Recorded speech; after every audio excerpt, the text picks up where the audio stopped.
আমরা যেটা সকলে মিলেই খুবই চিন্তিত, আমরাও ঠিক রাজ্যের নাগরিক হিসেবে আমরা সবাই খুব চিন্তিত যে আমাদের এই রাজ্যের আইন শৃঙ্খলা যে জায়গায় চলে যাচ্ছে তাতে আমরা সবাই খুব খুব আনসেফ বোধ করছি। এবং এই অবস্থাতে কেন আমাদের রাজ্যে এইরকম অশান্তি একটা হবে, কেন সেখানে বারবার রাজনৈতিক নেতাদের ছুটে যেতে হবে, কেন তাদের গিয়ে আশ্বাস দিতে হবে যে এটা আর হবে না?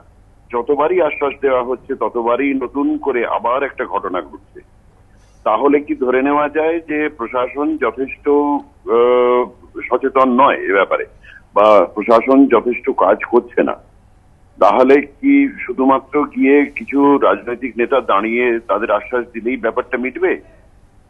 তো সেই ব্যাপারেই আমাদের সকলকেই আহ্বান যে আপনারা সকলেই যদি থাকেন, রাজ্যের নাগরিকরা সকলেই যদি সেখানে সামিল হন, তাহলে আমরা বোঝাতে পারি প্রশাসনকে, অ্যাডমিনিস্ট্রেশনকে, যে তাদের আরো বেশি সচেতন হতে হবে, আরো বেশি চৌখস হতে হবে, যাতে এই আমাদের রাজ্যের মানুষ যারা ভোট দিয়ে সরকার এনেছে, এই প্রশাসন তাদের হাতেই চলছে, এবং এই প্রশাসনের যারা মাথায় আছেন তারা কি কি কাজ করলে আমাদের রাজ্যের নাগরিক আরো স্বস্তি বোধ করবে, আরো তারা ভালোভাবে থাকতে পারবে, সেইটার ব্যাপারেই একটু সচেতনতা বাড়ানোর জন্যই এটা করা।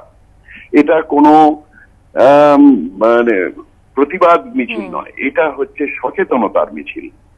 এই সচেতনতা বাড়ানোর জন্য এটা একটা ওই ধরনের একটা মিছিল তৈরি করা হচ্ছে যেখানে আমরা চাই না কোনো অশান্তি হোক। কাজেই আমাদের মিছিলটা যদি অশান্তি হয়, অশান্ত করে তোলে লোককে, সেটা কিন্তু আমাদের উদ্দেশ্য কখনোই থাকবে না। আইন শৃঙ্খলা পরিস্থিতি নিয়ে আমরা চাই আরেকটু সচেতন হন প্রশাসন, এটাই আমাদের বক্তব্য।